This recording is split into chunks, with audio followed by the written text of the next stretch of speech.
Cross-country travel is now easier than ever thanks to a near-complete construction project that's transformed Interstate 39 into a larger and safer transportation network. WIFR reporter Sydney Stoffregan talks with Rockford's mayor, who says this advancement puts the region in the fast lane of economic development. The I-39 reconstruction is part of Illinois Governor J.B. Pritzker's Rebuild Illinois Capital Program that's invested billions of dollars into state infrastructure.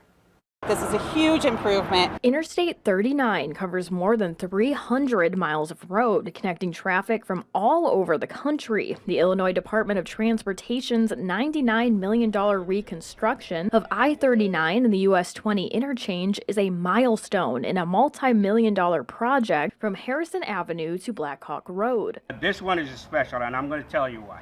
Illinois Secretary of Transportation Omer Osmond says 2 new ramps and 5 new or reconstructed bridges will make interstate travel more efficient. The ramps are much longer. You get wider shoulder, wider lane.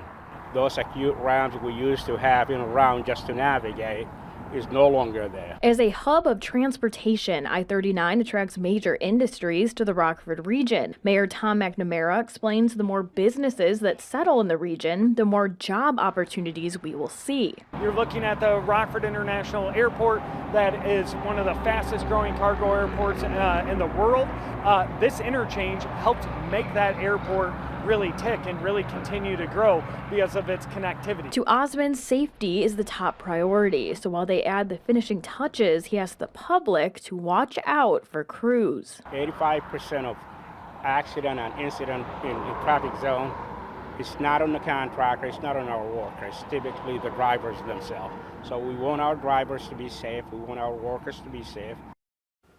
Rebuild Illinois is fueling several more projects throughout the Forest City, including bridge replacements on Route 2 and restoring passenger rail service to Chicago. Thank you, Sydney. And statewide, IDOT is planning to improve more than 3,000 miles of highway and nearly 9 million square feet of bridge surfaces within a 6-year time frame.